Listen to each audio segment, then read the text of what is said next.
آپ لوگوں کو جس طرح سے 9th کے اب ہم سلیبس کو لے کر چل رہے ہیں، اور پہلے 2 لیکچر جس طرح سے ہوئے تھے جس میں نے آپ کو آپ کے پیپر کے بارے میں، آپ کا بورڈ کا جو پیپر ہے 9th کلاس کا، اس کی ساری تفصیل میں نے آپ کو آپ کے بورڈ پر لکھ کر بتائی کہ آپ کے کون کون سے کویسچنز آئیں گے، آپ کو کون سا سوال جو ہے وہ کتنے نمبر کا ہوگا۔ پھر ہم نے آپ کو میں نے بتایا کہ چونکہ آپ کو بورڈ میں ایکسٹرا شیٹ نہیں ملتی، ایکسٹرا شیٹ کا کوئی کانسیپٹ نہیں ہے، تو کس طرح سے ہم جو ہمارے صفحات ہیں، جو ہماری جوابی کاپی ہے، جو آنسر شیٹ ہے، اس کو ہم کس طرح سے یوٹیلائز کریں کہ ہمارا جو کام ہے، ہمیں جو کاپی دی گئی ہے آنسر کاپی، اس پہ وہ پورا آئے۔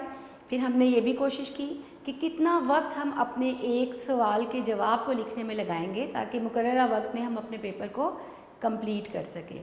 تو پہلا جو ہمارا لیکچر تھا اس میں ہم نے اپنا سارا پیپر دیکھا، اس کی مارکنگ دیکھی، آپ کو کس چیز میں چوائس آتی ہے سوال میں، کس میں نہیں آتی، آپ نے کس طرح سے اس کو کرنا ہے، اٹیمپٹ کرنا ہے، تو سارا پیپر جو ہے وہ کلیئرلی آپ کو بتا دیا گیا۔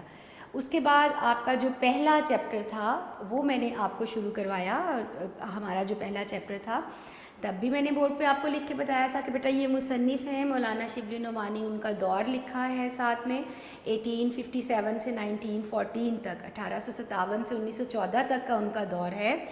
آپ کے سبق کا عنوان ہے ہجرت نبوی صلی اللہ علیہ وآلہ وسلم، ماخذ ہے اس کا سیرت النبی صلی اللہ علیہ وآلہ وسلم، اور صنف ادب ہے سیرت نگاری۔ اب یہ ماخذ اور سیرت نگاری یہ 2 کیا چیزیں ہیں، یہ میں نے آپ کو پہلے بھی اس دن بھی بتایا تھا، دوبارہ سے میں بتا رہی ہوں تاکہ آپ کو اچھی طرح سے یاد رہے، ویسے تو یقیناً آپ کو یاد ہوگا۔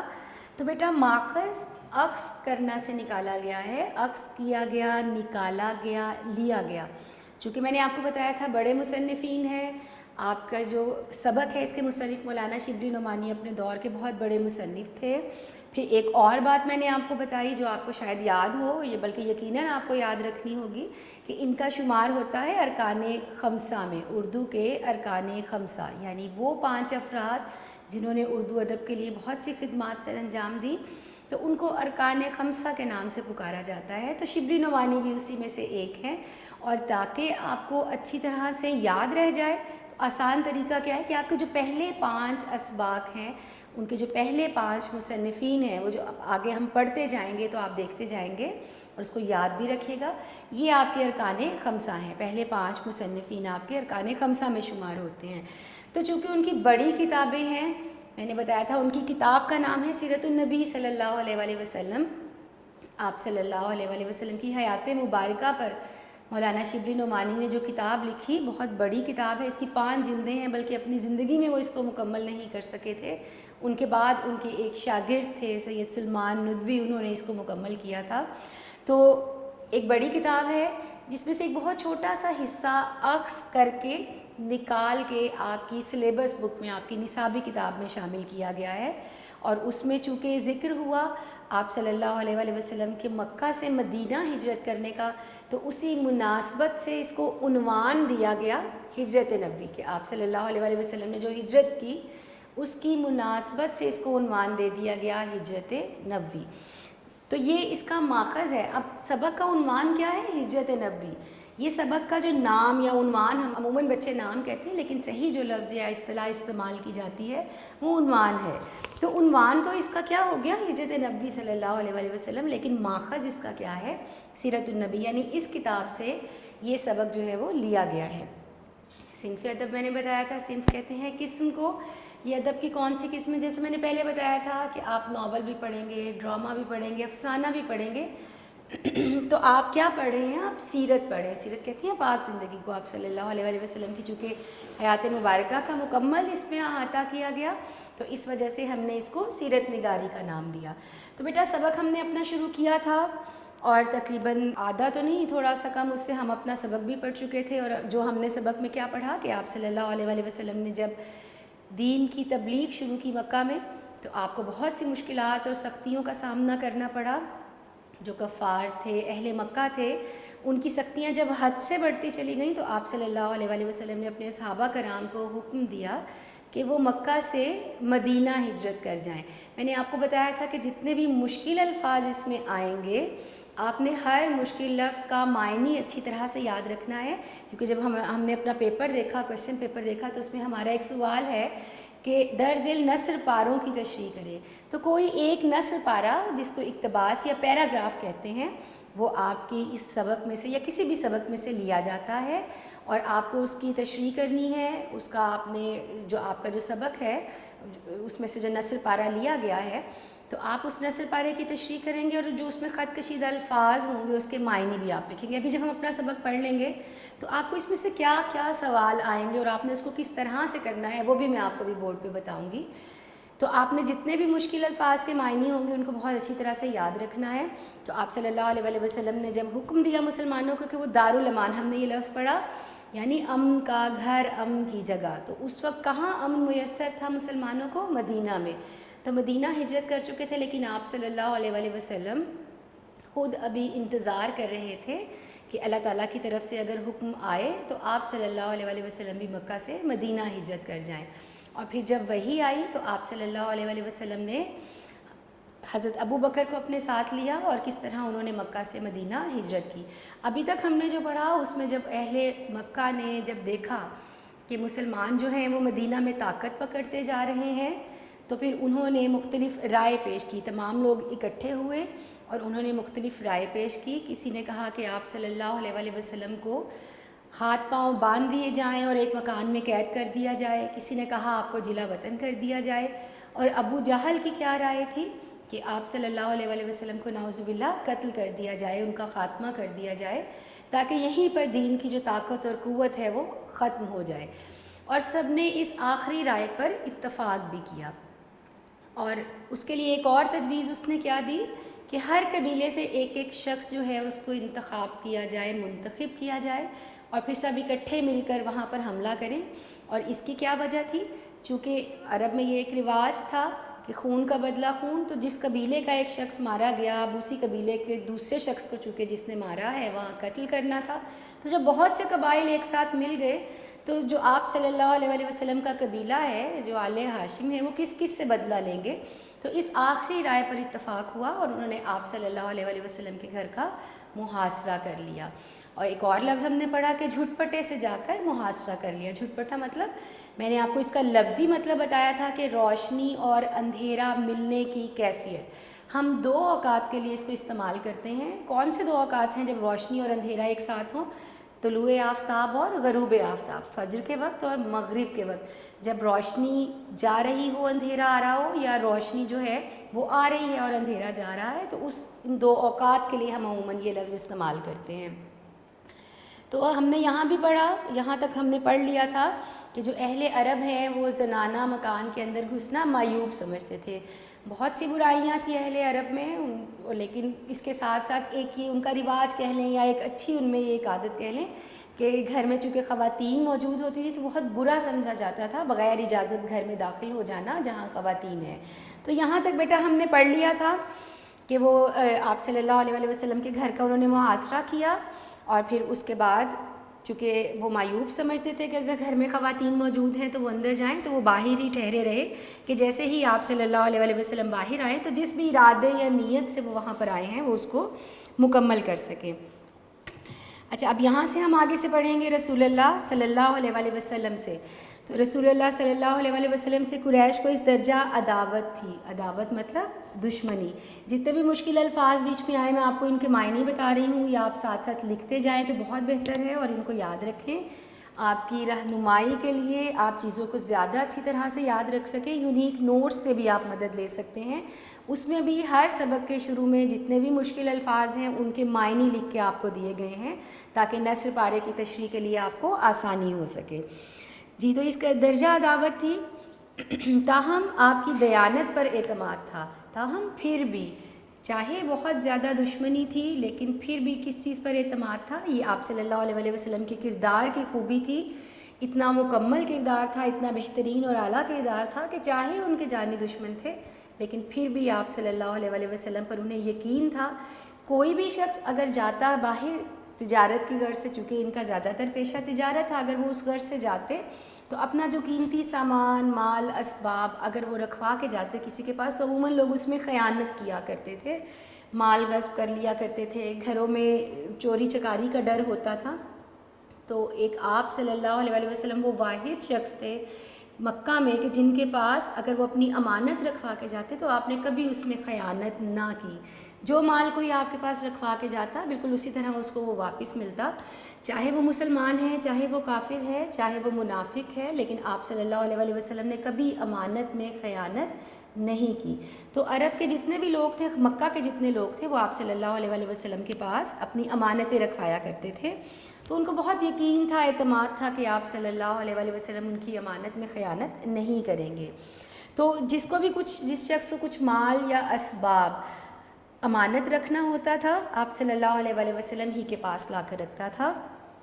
اس وقت بھی آپ صلی اللہ علیہ وسلم کے پاس بہت سی امانتیں موجود تھیں۔ اس وقت کس وقت کی بات ہو رہی ہے؟ جب آپ صلی اللہ علیہ وسلم کو ہجرت کا حکم ہوا، جب وحی آئی، حضرت جبرائیل علیہ السلام نے آ کر آپ کو کہا کہ اللہ چاہتا ہے کہ آپ بھی اب مکہ سے مدینہ ہجرت کر جائیں، تو اس وقت بھی آپ صلی اللہ علیہ وسلم کے پاس چونکہ بہت سی امانتیں موجود تھیں اور آپ کو قریش کے ارادے کی پہلے سے خبر ہو چکی تھی۔ کس طرح کہ آپ کو وحی کے ذریعے پہلے سے چونکہ بتایا جا چکا تھا، آپ کو علم ہو چکا تھا، تو آپ کو چونکہ پہلے سے خبر ہو چکی تھی، اسی بنا پر جناب امیر، اچھا بیٹا یہ آپ سے یہ اب یہاں پر جناب امیر ایک لفظ جو میں نے آپ یہاں پر بولا آپ کے سامنے، یہ آپ سے ایم سی کیو میں بھی پوچھا جا سکتا ہے، یہ آپ سے شارٹ میں بھی پوچھا جا سکتا ہے کہ جناب امیر سے کون مراد ہے۔ تو اس دور میں حضرت علی رضی اللہ تعالیٰ عنہ کو جناب امیر کہہ کر پکارا جاتا تھا، جناب امیر کے نام سے پکارا جاتا تھا۔ تو اگر آپ کو شارٹ آ جائے کہ یہاں پر جناب امیر سے کون مراد ہے تو آپ کیا بتائیں گے؟ کون سی شخصیت مراد ہے؟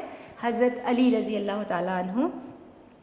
تو آپ نے حضرت علی رضی اللہ تعالیٰ عنہ کو بلا کر فرمایا کہ مجھ کو ہجرت کا حکم ہو چکا ہے، میں آج مدینے روانہ ہو جاؤں گا، تم میرے پلنگ پر میری چادر اوڑھ کر سو رہو اور صبح سب کی امانتیں واپس کر کے مدینے آ جانا۔ یعنی آپ صلی اللہ علیہ وسلم کی امانت کا، ان کے کردار کی خوبی کا یہ عالم ہے کہ آپ کی جان کو سخت خطرہ ہے۔ آپ کو پتہ ہے کہ باہر جو قریش ہیں وہ کس طرح سے، جو اہل مکہ ہیں وہ کس طرح سے محاصرہ کیے ہوئے ہیں، لیکن پھر بھی آپ کو کس چیز کی فکر تھی؟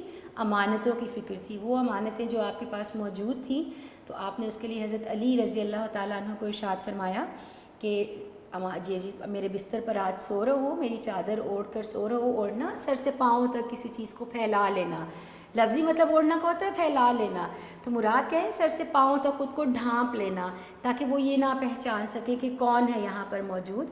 تو آپ صلی اللہ علیہ وسلم نے ان کو ارشاد فرمایا۔ اچھا یہاں پہ بیٹا اب یہ جو آپ صلی اللہ علیہ وسلم کا یہ ارشاد ہے انورٹڈ کاماز میں لگا دیا گیا، جس کو ہم واوین بولتے ہیں، انورٹڈ کاماز میں لگا دینا۔ کسی آیت یا حدیث کا ترجمہ، کسی پرسنالٹی کا کوئی کال، کسی شخصیت کی کوئی بات، جب ہم اس کو مخصوص بالکل اسی طرح سے لکھنا چاہیں تو ہم عموماً اس کو یہ انورٹڈ کاماز لگا دیتے ہیں۔ یہ چونکہ آپ کا شارٹ آنسر بھی ہے، آپ کا مختصر جواب بھی ہے، تو آپ کیا کریں گے کہ اس کو اسی طرح کوشش کریں جیسے یہاں لکھا ہے، انہی الفاظ کے ساتھ اس کو یاد رکھنے کی کوشش کریں۔ تو آپ صلی اللہ علیہ وسلم نے حضرت علی سے ارشاد فرمایا کہ مجھے ہجرت کا حکم ہو چکا ہے، آج رات تم میرے بستر پر سو رہو اور صبح سب کی امانتیں واپس کر کے مدینہ آ جانا۔ یہ سخت خطرے کا موقع تھا، ظاہری بات ہے آپ صلی اللہ علیہ وسلم کے لیے تو خطرے کا موقع تھا ہی، کیونکہ جس ارادے، جس نیت سے مکہ کے جو لوگ آئے تھے، جو کفار آئے تھے، وہ تو آپ صلی اللہ علیہ وسلم کو ان کا ارادہ پہلے ہی بتا دیا گیا تھا کہ وہ نعوذ باللہ آپ صلی اللہ علیہ وسلم کے قتل کے ارادے سے آئے ہیں۔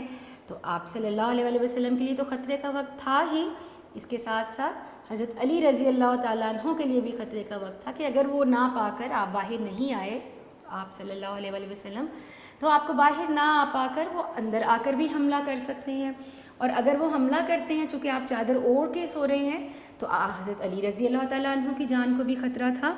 تو یہ سخت خطرے کا موقع تھا اور جناب امیر کو بھی معلوم ہو چکا تھا، جناب امیر مراد یعنی حضرت علی رضی اللہ تعالیٰ عنہ، جو میں نے ابھی پہلے بھی آپ کو بتایا تھا، آپ نے اس کو یاد رکھنا ہے اچھی طرح، اور ان کو معلوم ہو چکا تھا کہ قریش آپ کے قتل کا ارادہ کر چکے ہیں، اور آج رسول اللہ صلی اللہ علیہ وسلم کا بستر خواب قتل گاہ کی زمین ہے، بستر خواب جہاں آپ سوتے ہیں، آپ کا بستر، آپ کا پلنگ، وہ بستر خواب کہلاتا ہے۔ قتل گاہ کی زمین سے مراد ہے ایسی جگہ جہاں قتل کیا جائے، مراد ہے وہ مقام، وہ جگہ جہاں آپ کی جان کو خطرہ ہے، سخت خطرے کا موقع، سخت خطرے کی جو جگہ ہے جہاں آپ کی جان کو خطرہ ہے، تو اس لیے یہاں پر یہ لفظ استعمال کیا گیا۔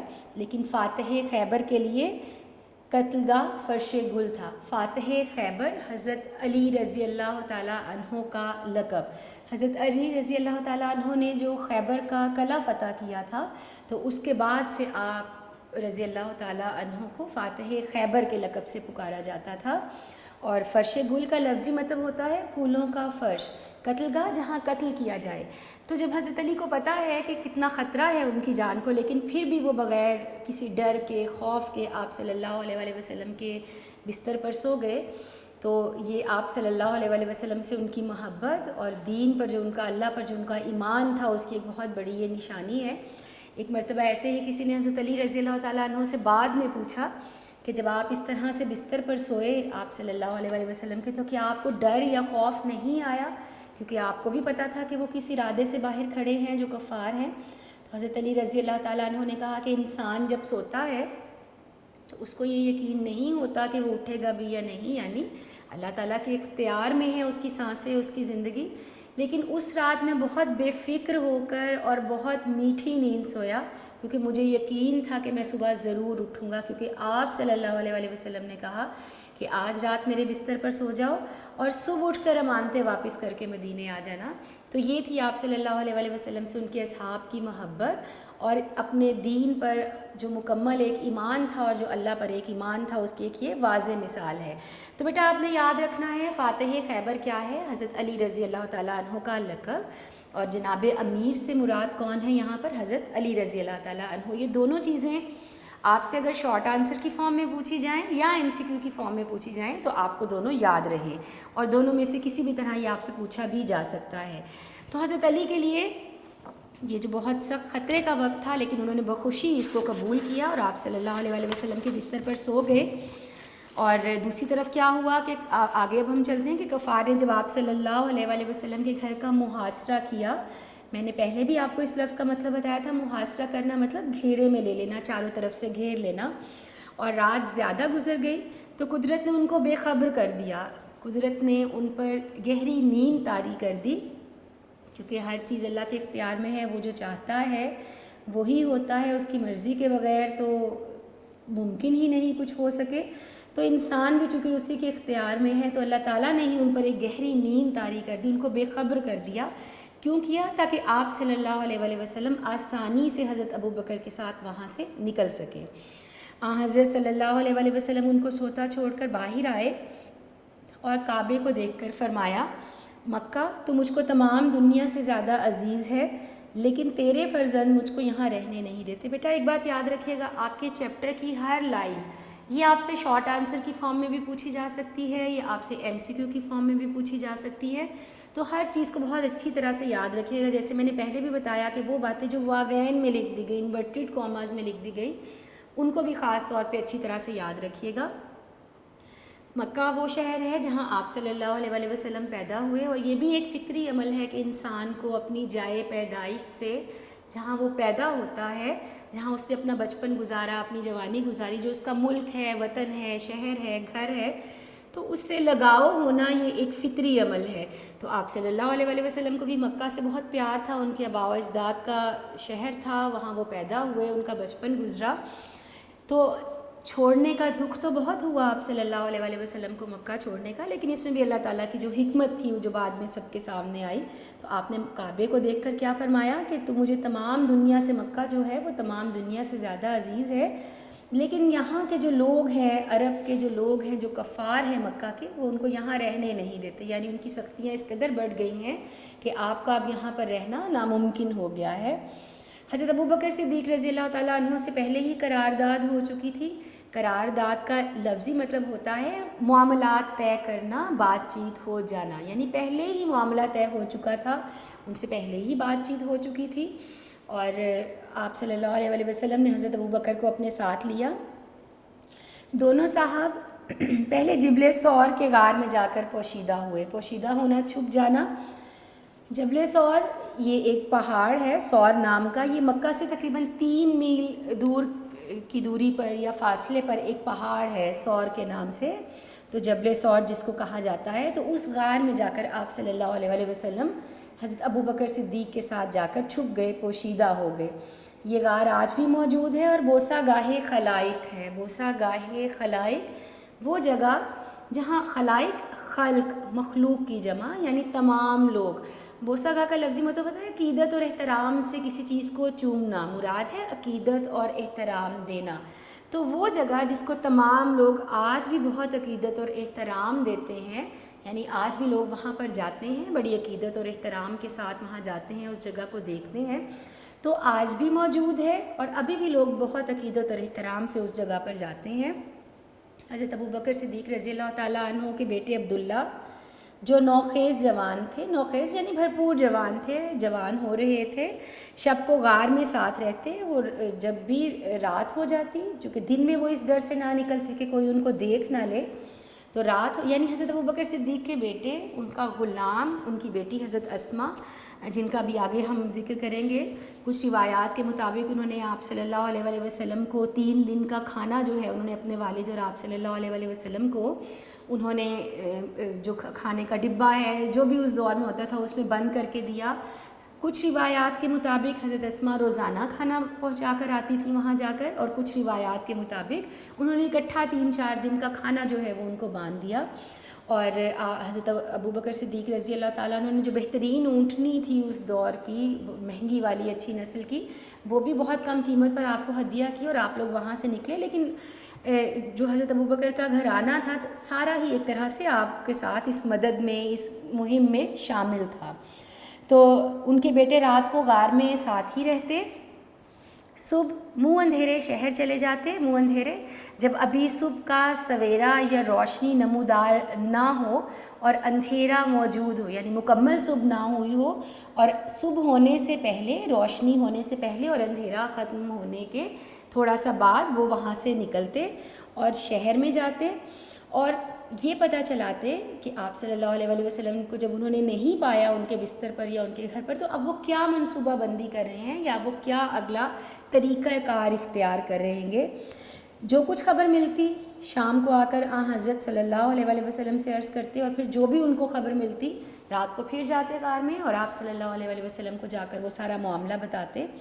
حضرت ابو بکر صدیق رضی اللہ تعالیٰ عنہ کا غلام کچھ رات گئے بکریاں چرا کر لاتا اور آپ صلی اللہ علیہ وآلہ وسلم حضرت ابو بکر ان کا دودھ پی لیتے اور 3 دن تک یہی غذا رہی. لیکن ابن ہشام نے لکھا ہے، مورخ ہیں جنہوں نے اسلامی تاریخ لکھی، ان کے مطابق کہ روزانہ شام کو حضرت اسماء رضی اللہ تعالیٰ عنہا، اب یہ یاد رکھیے گا جیسے میں نے آپ کو پہلے حضرت امیر کا بتایا کہ حضرت امیر سے مراد کون سی شخصیت ہیں؟ حضرت علی رضی اللہ تعالیٰ عنہ. فاتح خیبر کیا ہے؟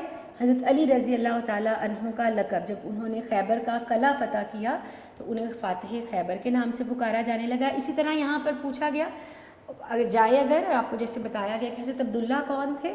حضرت ابو بکر صدیق رضی اللہ تعالیٰ عنہ کے بیٹے. اور حضرت اسماء کون ہیں؟ حضرت ابو بکر صدیق رضی اللہ تعالیٰ عنہ کی بیٹی ہیں. تو کچھ روایات کے مطابق جیسے میں نے پہلے کہا کہ انہوں نے اکٹھا کھانا بنا دیا، اور کچھ روایات کے مطابق وہ روزانہ شام کو کھانا بنا کر آتی تھیں اور ان کو پہنچاتی تھیں. اس طرح 3 راتیں غار میں گزاری. تو یہاں تک اب ہو گیا کہ جب آپ صلی اللہ علیہ وآلہ وسلم کس طرح نکلے، غار میں رہے اور کس طرح سے وہاں پر غار میں کیا معاملات ہوتے رہے، جو 3 دن وہ وہاں پر 3 راتیں وہ وہاں پر پوشیدہ رہے. اچھا جی، صبح قریش کی آنکھیں کھلیں. اب دوبارہ ہمیں مصنف اسی طرف لے گئے کہ جب آپ کو سوتا چھوڑ کر، حضرت علی کو سوتا چھوڑ کر آپ صلی اللہ علیہ وآلہ وسلم نکل گئے وہاں سے، اور قریش جو ہیں وہ باہر بے خبر کر دیا قدرت نے ان کو. تو پھر جب صبح ان کی آنکھیں کھلیں تو پلنگ پر حضرت صلی اللہ علیہ وآلہ وسلم کی بجائے جناب امیر تھے. کون تھے؟ حضرت علی رضی اللہ تعالیٰ عنہ تھے.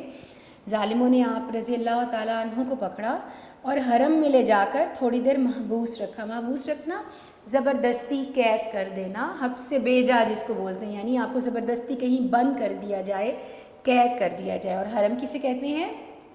حرمت والی جگہ، عزت والی پاکیزگی والی جگہ، اور کس کو کہا جاتا ہے؟ خانہ کعبہ کو حرم پاک کہا جاتا ہے۔ تو آپ کو کچھ دیر حرم میں انہوں نے قید رکھا اور پھر حضرت صلی اللہ علیہ وآلہ وسلم کی تلاش میں نکلے، اور پھر آپ صلی اللہ علیہ وآلہ وسلم کی تلاش میں نکل کھڑے ہوئے، ڈھونڈتے ڈھونڈتے غار کے دہانے تک آ گئے۔ دہانہ کا لفظی مطلب ہوتا ہے اندر جانے کا راستہ یا منہ۔ اب چونکہ غار پہاڑ کے اندر جو ایک لمبا اندھیرا راستہ ہے وہ غار کہلاتا ہے، اور اس کے اندر داخل ہونے کا جو راستہ ہے وہ اس کا دہانہ یا اس کا منہ کہلاتا ہے۔ آہٹ پا کر، آہٹ کہتے ہیں قدموں کی آواز، جس کو لفظی مطلب اس کا ہوتا ہے کھٹکا، یعنی ایک ہلکی سی بھی آواز جو ہے، جو کھٹکا ہے ہلکا سا، وہ آہٹ کہلاتا ہے۔ اور جیسے ہی انہوں نے ہلکی سی آواز سنی تو حضرت ابوبکر صدیق بہت غمزدہ ہوئے، اور حضرت صلی اللہ علیہ وآلہ وسلم سے عرض کیا کہ اب دشمن اس قدر قریب آ گئے ہیں کہ اگر اپنے قدم پر ان کی نظر پڑ جائے تو ہم کو دیکھ لیں۔ تو آپ صلی اللہ علیہ وآلہ وسلم نے آگے سے کیا فرمایا؟ اب یہاں پر یہ سورہ توبہ کی آیت نمبر 40 کا ایک ترجمہ یہاں پر لکھا ہے۔ ضروری نہیں ہے بیٹا کہ آپ اس آیت کو عربی کو بھی یاد کریں، آپ صرف اس کا ترجمہ بھی یاد کر سکتے ہیں اگر آپ اس کو لکھنا چاہیں کہ گھبراؤ نہیں، بے شک اللہ ہمارے ساتھ ہے۔ آپ صلی اللہ علیہ وآلہ وسلم کی حفاظت کا ذمہ چونکہ خود اللہ تعالیٰ کا ہے، آپ صلی اللہ علیہ وآلہ وسلم کی حفاظت کے لیے اللہ تعالیٰ نے فرمایا تھا کہ ان کی حفاظت کا ذمہ چونکہ میرا ہے، تو آپ صلی اللہ علیہ وآلہ وسلم نے حضرت ابوبکر کو یہی کہا کہ گھبراؤ نہیں، اللہ ہماری حفاظت خود کرے گا۔ تو یہ آپ لوگوں نے پہلے بھی سن رکھا ہوگا کہ کس طرح سے ایک مکڑی نے وہاں پر اس کے دہانے پر اپنا جال یا جالا جو ہے وہ بن دیا، جس کا مقصد کیا تھا کہ یہ جو راستہ ہے یہ بالکل اندھیرا ہے اور یہاں کبھی کسی کا گزر نہیں ہوا، چونکہ وہ بند ہے، تو ظاہری بات ہے ان کو ایک طرح سے دھوکے میں رکھنے کے لیے اللہ تعالیٰ نے جو بھی اقدامات کیے۔ قریش نے اشتہار دیا۔ یہ جو لفظ اشتہار ہے اس کا لفظی مطلب ہوتا ہے اعلان کر دینا، بتا دینا، ہر ایک کو بتانا۔ تو ادھر انہوں نے کیا اشتہار دیا یا کیا اعلان کیا کہ جو بھی شخص حضرت محمد صلی اللہ علیہ وآلہ وسلم اور حضرت ابوبکر رضی اللہ تعالیٰ عنہ کو گرفتار کر کے لائے گا اس کو ایک خوں بہا۔ اچھا بیٹا، خوں بہا کا لفظی مطلب ہوتا ہے خون کا بدلہ۔ میں نے جیسے پہلے بتایا کہ عرب میں بہت سے جو برے رواج تھے، بری عادات اور اطوار تھے، اس میں ایک یہ بھی تھا کہ خون کا بدلہ خون، چھوٹی چھوٹی سی باتوں پر قتل و غارت تو ان کا ایک عام ان کا شیوا تھا۔ جنگیں ہوا کرتی تھی باقاعدہ، چھوٹی چھوٹی سی معمولی سی باتوں پر وہ لڑائیاں جھگڑے اتنی شدت اختیار کر جاتے تھے کہ نسلوں تک چلا کرتے تھے۔ تو آپ صلی اللہ علیہ وآلہ وسلم نے ہی آ کر اپنی تعلیمات سے ان تمام فرسودہ چیزوں کو ختم کیا۔ تو وہاں پر ایک یہ رواج تھا کہ جب اگر کوئی شخص قتل کیا تو اس کے بدلے میں دوسرے شخص کو قتل کیا جائے گا، ورنہ پھر اس کا جرمانہ ادا کیا جائے گا۔ اگر قتل نہیں کیا گیا تو خوبہ یعنی اس خون کا جرمانہ ادا کیا جائے گا۔ اور وہ کیا تھا اس دور کا؟ 100 سرخ اونٹ۔ اب سرخ اونٹ مطلب اونٹوں کی ایک نسل ہے جو دکھنے میں تھوڑے سرخی مائل ہوا کرتے تھے، اور یہ اس دور کے بہت مہنگے اور قیمتی اونٹ ہوا کرتے تھے۔ تو اب جب 100 سرخ اونٹ یعنی ایک بہت بڑا معاوضہ بنتا تھا، ایک بہت بڑی رقم بنتی تھی 100 اونٹوں کی، تو جو انہوں نے اعلان کیا کہ جو بھی گرفتار کر کے لائے گا تو اس کو 100 اونٹ سرخ اونٹ دیے جائیں گے یا اس کے برابر قیمت یا معاوضہ اس کو انعام کے طور پر دیا جائے گا۔ سراقہ بن جوشم نے سنا، اس طرح ایک شخص نے جب سنا تو انعام کی امید میں نکلا، تو وہ بھی اس امید میں نکلا کہ آپ صلی اللہ علیہ وآلہ وسلم حضرت ابوبکر کو گرفتار کر کے لائے گا، اور پھر یہ جو اتنی بڑی رقم ہے 100 سرخ اونٹوں کی، تو وہ اس انعام کے لالچ میں وہ نکلا۔ عین اس حالت میں، عین یعنی بالکل اس وقت کہ جب آپ صلی اللہ علیہ وآلہ وسلم غار سے نکلے اور مدینہ کی طرف روانہ ہو رہے تھے، اس نے آپ صلی اللہ علیہ وآلہ وسلم کو دیکھ لیا اور گھوڑا دوڑا کر قریب آ گیا، لیکن گھوڑے نے ٹھوکر کھائی اور وہ گر پڑا۔ جیسے میں نے پہلے بتایا کہ آپ صلی اللہ علیہ وآلہ وسلم کی حفاظت کا ذمہ خود اللہ تعالیٰ کا ہے، تو اللہ تعالیٰ خود ہی ایسے اسباب پیدا کر دیتا ہے، ایسے حالات پیدا کر دیتا ہے جو وہ چاہتا ہے کہ وہ ہو جائے۔ تو چونکہ اللہ تعالیٰ نہیں چاہتا تھا کہ آپ صلی اللہ علیہ وآلہ وسلم کو کسی بھی طرح کی کوئی تکلیف پہنچے، تو یہ قدرت ہی کا ایک عمل تھا کہ اس کے گھوڑے کو ٹھوکر لگی اور وہ گر گیا۔ ترکش سے فال کے تیر نکالے۔ ترکش کا لفظی مطلب ہوتا ہے تیر رکھنے والا خول یا تیر دان، جس میں عموماً پرانے دور میں جو تیر چلائے جاتے تھے، جنگ کے لیے جو ہتھیار استعمال ہوتے تھے پرانے دور میں، اس میں ایک ترکش اور تیر بھی ہوتا تھا۔ تو پرانے دور میں عرب میں یہ بھی رواج ہوتا تھا کہ کوئی بھی کام کرنے سے پہلے فعل معلوم کی جاتی تھی، یہ کام کیا جائے نہ کیا جائے، اس کے انہوں نے مختلف طریقے رکھے ہوئے تھے، مختلف طریقوں سے وہ ایک طرح سے جانچتے تھے اور پتہ چلاتے تھے کہ کیا ہمیں یہ کام کرنا چاہیے یا نہیں کرنا چاہیے۔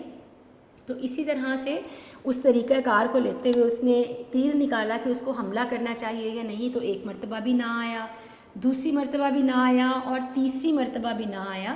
تو جب بار بار نہ آتا جا رہا تھا، لیکن 100 اونٹوں کا گرا بہا معاوضہ، گرا بہا بڑا قیمتی مہنگا اہم یا خاص، جو اتنا بڑا معاوضہ تھا 100 اونٹوں کا، تو یہ اتنا بڑی رقم تھی اور اتنا بڑا معاوضہ تھا کہ اس نے تیر کی بات نہ مانی، یعنی فعال میں تو بار بار آیا کہ وہ یہ حملہ نہ کرے، لیکن پھر بھی اس نے ہار نہ مانی اور حملہ کرنا چاہا۔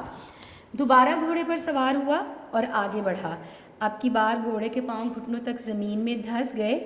تو اب کیا ہوا کہ ایک ہموار زمین پر جب آپ کا گھوڑا چلتے چلتے گھٹنوں تک زمین میں چلا جائے، دھس جانا، نیچے کی طرف چلے جانا، جب وہ زمین میں دھس گیا تو اس کو یقین ہو گیا کہ یہ کچھ اور آثار ہیں، آثار مطلب علامتیں یا نشانیاں، تو پھر اس کو یقین ہو گیا کہ یہ بات کچھ اور ہے۔ حضرت صلی اللہ علیہ وآلہ وسلم کے پاس آیا، قریش کے اشتہار کا واقعہ سنایا اور ان کو بتایا کہ میں آپ پر بار بار اس لیے حملہ کر رہا تھا چونکہ قریش نے یہ اشتہار دیا تھا کہ 100 سرخ اونٹ انعام میں دیے جائیں گے، اور درخواست کی کہ مجھ کو امن کی تحریر لکھ دیں، اور اپنے لیے معافی نامہ ایک طرح سے طلب کیا، چونکہ وہ جان گیا تھا کہ آپ صلی اللہ علیہ وآلہ وسلم کوئی عام شخص نہیں ہے، آپ ہی سچے نبی اور اللہ کے رسول ہیں۔ حضرت ابوبکر صدیق رضی اللہ تعالیٰ عنہ کے غلام عامر بن فہیرہ نے چمڑے کے ایک ٹکڑے پر فرمان امن لکھ دیا، تو اس نے امن کی ایک تحریر لکھ دی۔ اچھا، آپ صلی اللہ علیہ وآلہ وسلم جب وہاں سے نکلے، ادھر مدینے میں یہ خبر پہنچ چکی تھی کہ آپ صلی اللہ علیہ وآلہ وسلم وہاں سے نکل چکے ہیں، اور کسی بھی طرح سے وہ جو بھی چھپتے چھپاتے یا جس طرح کی بھی ان کو مشکلات پیش آئیں گی، وہ اسی طرح سے چلتے چلاتے مدینہ پہنچ جائیں گے، کسی بھی وقت وہ مدینہ پہنچ جائیں گے۔ تو اب یہاں مصنف ہمیں اس طرف لے آئے کہ جب آپ صلی اللہ علیہ وآلہ وسلم مدینہ پہنچ رہے ہیں یا مدینہ پہنچنے والے ہیں، تو تشریف آوری کی خبر مدینے میں پہلے ہی پہنچ چکی تھی۔ تمام شہر ہمتن چشم انتظار تھا۔ ہمتن چشم انتظار لفظی مطلب ہے بیٹا، چشم کہتے ہیں آنکھ کو، اور تن مطلب جسم، پورا جسم انتظار کرنے والی آنکھ بن جائے، یہ تو اس کا لفظی مطلب ہو گیا۔ ہم معنوی کیا مراد لے رہے ہیں یہاں پر کہ شدت سے انتظار کرنا۔ اب جو پورا شہر ہے وہ بڑی شدت سے انتظار کر رہا تھا۔ معصوم بچے فخر اور جوش میں کہتے پھرتے تھے کہ پیغمبر صلی اللہ علیہ وآلہ وسلم آ رہے ہیں۔ لوگ ہر روز تڑکے سے نکل کر شہر کے باہر جمع ہوتے، تڑکے مطلب صبح سویرے ہی لوگ جو ہیں، جو شہر کی ایک حد ہوتی ہے، پرانے دور میں عموماً جو شہر ہوتے تھے ان کی جہاں سے شہر شروع ہوتا تھا، جو حدود ہوتی تھی، وہاں مضبوط قلعے جو ہیں وہ تعمیر کیے جاتے تھے دشمن کا مقابلہ کرنے کے لیے، اس کے شہر میں داخل ہونے پر نظر رکھنے کے لیے۔ تو ایک حد جو ہوتی تھی، جو باؤنڈری ہوتی تھی ایک شہر کی، جس کو ہم بولتے ہیں، وہ قلعہ وہاں پر عموماً موجود ہوتا تھا۔ تو جہاں سے شہر شروع ہوتا ہے لوگ وہاں پر باہر ہی آ کر جمع ہو جاتے، اور دوپہر تک آپ صلی اللہ علیہ وآلہ وسلم کا انتظار کر کے حسرت کے ساتھ واپس چلے جاتے۔ حسرت وہ خواہش جو پوری نہ ہو سکے، یعنی اس کو کسک کہا جاتا ہے۔ آپ کوئی خواہش کرتے ہیں، کچھ چاہتے ہیں، اس کے لیے محنت مشقت کرتے ہیں اور اس چیز کو حاصل کر لیتے ہیں، لیکن جب کوئی چیز آپ کو حاصل نہ ہو رہی اور وہ دکھ اور تکلیف دے رہی ہو تو وہ حسرت کہلاتی ہے۔ یعنی روز آتے، صبح سویرے آتے، دوپہر تک انتظار کرتے، لیکن آپ صلی اللہ علیہ وآلہ وسلم کو نہ پا کر پھر مایوس ہو کر چلے جاتے۔ ایک دن انتظار کر کے واپس جا چکے تھے کہ ایک یہودی نے قلعے سے دیکھا، ایک قلعے پر ایک یہودی شخص موجود تھا، اس نے دیکھا اور کرائن سے پہچان کر پکارا۔ کرائن کا لفظی مطلب ہوتا ہے ظاہری علامات یا نشانیاں۔ اس نے جو کچھ سن رکھا تھا آپ صلی اللہ علیہ وآلہ وسلم کے بارے میں، وہ کس طرح کے دکھتے ہیں، کیسے نظر آتے ہیں، جب اس نے علامتوں اور نشانیوں سے پہچانا اور پہچاننے کے بعد پکارنا اونچی آواز میں بلانا یا بولنا، تو اونچی آواز میں بولا، اہل عرب تم جس کا انتظار کرتے تھے وہ آ گیا، اے عرب کے لوگوں تم جس کا انتظار کرتے تھے وہ آ گیا، اور تمام شہر تکبیر کی آواز سے گونج اٹھا، اور جو پورا شہر ہے جو مکہ ہے وہ اللہ کے نام سے، اللہ کے نعروں سے گونج اٹھا۔ جی بیٹا، تو ہمارا سبق جو ہے وہ ختم ہو گیا۔ مجھے امید ہے آپ نے اس کو اچھی طرح سے سمجھا ہوگا، تمام مشکل الفاظ کے معنی آپ نے بہت اچھی طرح سے یاد رکھے ہوں گے، اور اب آگے ہم بریکٹ میں اگر آپ دیکھتے ہیں تو یہاں بریکٹ میں کیا ہے، آپ کو ماخذ جو میں نے یہاں لکھ دیا تھا سیرت النبی صلی اللہ علیہ وسلم، وہ ماخذ بھی یہاں پر دیا گیا ہے. تو بیٹا یہ ہمارا سبق تو ہو گیا مکمل. اچھا اب میں نے آپ کو بتایا تھا کہ آپ کے سبق میں سے کون کون سی چیزیں ہیں جو آپ کو آ سکتی ہیں. تو آپ کو مختصر جوابات آتے ہیں، ایم سی کیوز آتے ہیں. جیسے میں نے آپ کو پہلے بتایا تھا جو ایم سی کیوز ہیں بیٹا وہ آپ کو مصنف کے تعارف میں سے آپ کے پورا سبق جو ہے اس میں جتنی بھی باتیں آپ کو بتائی گئی ہیں، اس کے علاوہ آپ کے سبق کے آخر میں جو آپ کی مشق دی گئی ہے، مشق کا مطلب کیا ہوتا ہے، یہ پتہ چلانا کہ آپ کو کتنی چیز سمجھ میں آئی ہے اور کتنی سمجھ میں نہیں آئی. تو ایک طرح سے اس کو اسیس کرنے کے لیے، پتہ چلانے کے لیے آپ کو مشق دی جاتی ہے. تو آپ کو مختصر جوابات آتے ہیں، آپ کو اقتباس نثر پارے کی تشریح آتی ہے اور آپ کو خلاصہ لکھنے کے لیے آتا ہے. اچھا بیٹا مختصر جوابات، آپ کو اب مختصر جوابات جب اٹیمپٹ کرنے ہیں اپنے، مختصر جوابات کو بورڈ کے پیٹرن کے لیے اٹیمپٹ کرنے کے دو طریقہ کار ہیں. سب سے پہلا طریقہ تو یہ ہے کہ آپ اپنا سوال لکھیں، آپ کا جو بھی سوال ہے آپ نے سوال لکھا، نیچے آپ نے اس کا جواب لکھ دیا. مثال کے طور پر آپ کا سوال ہے کہ حضرت امیر سے مراد کون سی شخصیت ہے،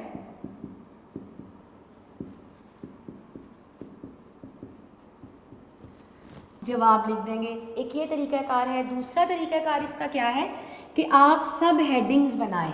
جو زیادہ بہتر طریقہ ہے آپ کا اٹیمپٹ کرنے کا اپنے شارٹ آنسرز کو.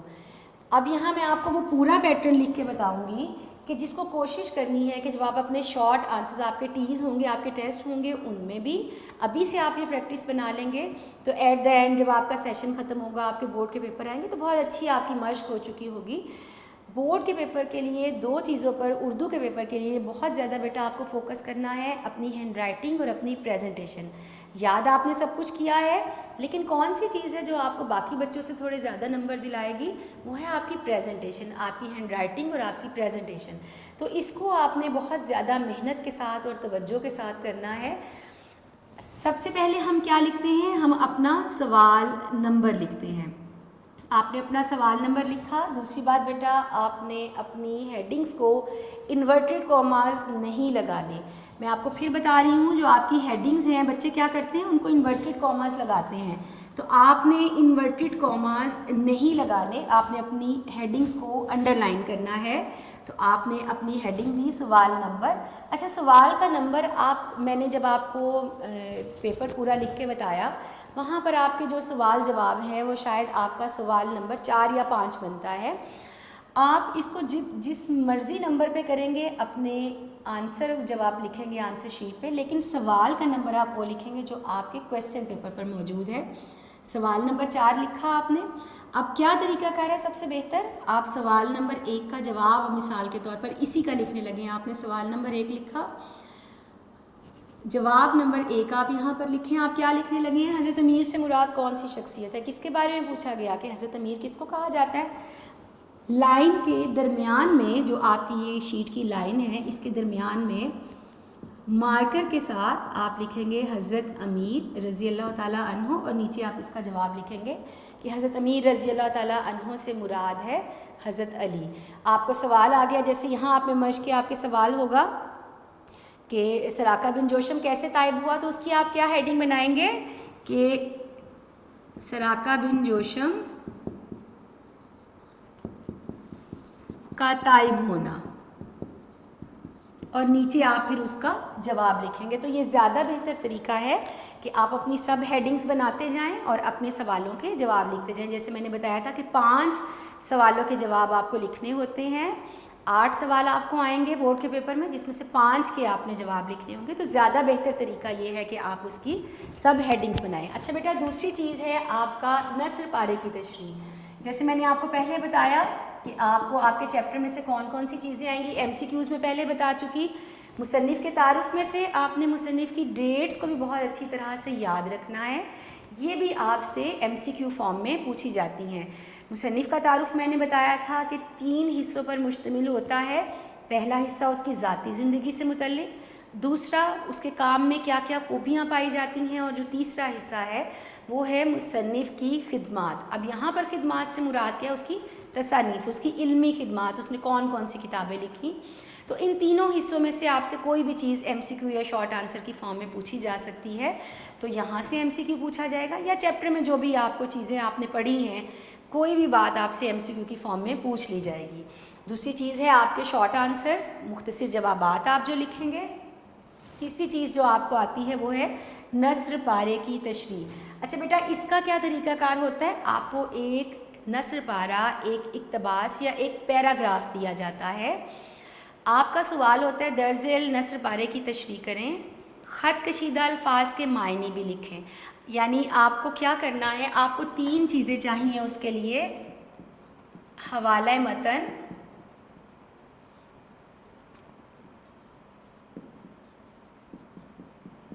خط کشیدہ الفاظ کے معنی، اور پھر اس کی تشریح. یہ ہیں وہ 3 چیزیں جو آپ کو اس سوال کے جواب میں بتانی ہیں. اب یہ 3 چیزیں آپ کو کس طرح سے بتانی ہیں؟ مثال کے طور پر آپ کو اسی چیپٹر میں سے ایک اقتباس اگر آتا ہے پیپر میں، تو آپ کیا کریں گے؟ حوالہ متن کس کو کہتے ہیں بیٹا؟ مصنف کا نام اور سبق کا عنوان. یہ جو 2 چیزیں ہیں یہ کہلاتی ہیں حوالہ متن. میں دوبارہ سے بول رہی ہوں، حوالہ متن کس چیز کو کہا جاتا ہے؟ مصنف کا نام اور سبق کا عنوان. یہ 2 چیزیں آپ کی کہلاتی ہیں حوالہ متن. مثال کے طور پر اسی میں سے اگر آ گیا تو آپ کیا لکھیں گے؟ آپ حوالہ متن کی ہیڈنگ نہیں دیں گے، یہ میں نے اس لیے یہاں پر لکھا تاکہ آپ کو پتہ چل جائے کہ یہ کیا ہے. تو آپ نے اپنا جواب کہاں سے شروع کرنا ہے؟ مصنف کا نام، سبق کا عنوان. تو کیا ہے مصنف کا نام؟ ہم نے ابھی جو اپنا سبق پڑھا اس کے مصنف کا نام کیا ہے؟ مولانا شبلی نعمانی. اور سبق کا عنوان کیا ہے؟ اب یہاں سے دیکھیں، میں نے 2 چیزیں لکھی، ایک میں نے لکھا ماخذ اور ایک یہ ہے سبق کا عنوان. تو عنوان الگ ہے اور ماخذ الگ ہے. اس کو ہم ایک اور ابھی جو آپ کو میں پریزنٹیشن دوسرے کویسچن کی بتاؤں گی اس میں لکھیں گے. لیکن جب آپ نثر پارے کی تشریح کر رہے ہیں تو پھر آپ کیا کریں گے؟ اس میں آپ سبق کا عنوان لکھیں گے، نہ کہ اس کا ماخذ لکھیں گے. تو کیا ہے سبق کا عنوان؟ ہجرت نبوی صلی اللہ علیہ وآلہ وسلم. اچھا بیٹا، خط کشیدہ الفاظ کے معنی، آپ کے پیراگراف میں 4 ایسے الفاظ دیے جائیں گے جن کے آپ کو معنی لکھنے ہوں گے. 4 آپ کو الفاظ دیے جائیں گے جن کے آپ کو معنی لکھنے ہیں. وہ 4 الفاظ کیسے ہیں؟ آپ نے یہ دھیان رکھنا ہے جن الفاظ کے اوپر لائن لگائی گئی ہو، خط کشیدہ جن کے اوپر خط یا لائن لگا دی گئی ہو. یہ نہیں دیکھنا کہ جو انڈر لائن ہے وہ نہیں، مطلب جس کے اوپر لائن لگی ہو. تو وہ 4 الفاظ آپ یہاں پہ لکھیں گے، یہاں آپ ان کے معنی لکھیں گے، اور پھر آپ اینڈ پہ لکھتے ہیں تشریح. تو بیٹا تشریح کا اصول کیا ہے کہ آپ کو جو بھی اقتباس، جو بھی آپ کو نثر پارہ آیا ہے، آپ کو اس کو 3 گنا تک لمبا کرنا ہے. اب 3 گنا تک لمبا کرنے کا مطلب یہ نہیں، مطلب مثال میں دے رہی ہوں آپ کو کہ اگر آپ کو اس میں 35 الفاظ ہیں تو آپ اس کو 3 گنا تک بڑھا لیں. اب ظاہری بات ہے آپ وہاں پہ لفظ تو گننے نہیں بیٹھیں گے. تو بہتر طریقہ کار کیا ہوتا ہے تشریح لکھنے کا کہ آپ شروع کریں اس کو مصنف کے تعارف سے. اب مصنف کے تعارف میں یہ نہیں آپ 5-6 لائنیں وہی لکھ رہے ہیں، 1-1.5 لائن میں آپ مصنف کے بارے میں بتائیں، مولانا شبلی نعمانی کے بارے میں. جیسے ہم نے ان کے تعارف میں پڑھا کہ بہت بڑے اردو کے لیے بہت سی خدمات سر انجام دی، ان کے کام کی خوبیاں کیا ہے. اور یہ جو سبق ہے یہ آپ صلی اللہ علیہ وسلم کی حیات مبارکہ سے متعلق انہوں نے لکھا. اپنے سبق کے بارے میں 3-4 لائنوں میں ایکسپلین کریں کہ اس سبق میں آپ صلی اللہ علیہ وسلم کے مکہ سے مدینہ ہجرت کرنے کے اسباب اور واقعات بیان کی گئے ہیں. آپ صلی اللہ علیہ وسلم کو ان مشکلات جو تذکرہ کیا گیا جن کا انہوں نے سامنا کیا اپنے دین کی تبلیغ کے دوران، اور پھر کس طرح سے آپ نے حضرت ابوبکر کے ساتھ مکہ سے مدینہ ہجرت فرمائی. تو 3-4 لائنوں میں آپ اس کو ایکسپلین کرو، پھر آ جائیں اپنے اقتباس کی طرف. آپ کو جو نثر پارہ دیا گیا ہے آپ نے اس کو پھر تھوڑا سا یہاں پر ایکسپلین کرنا ہے. جو مشکل الفاظ یہاں پر آپ کو آ گئے ان کو وہاں آسان کر کے لکھتے جائیں. اپنی تشریح میں اس سے ریلیٹڈ، اپنے موضوع سے متعلقہ یعنی اپنے ٹاپک سے ریلیٹڈ کوئی بھی آپ حوالہ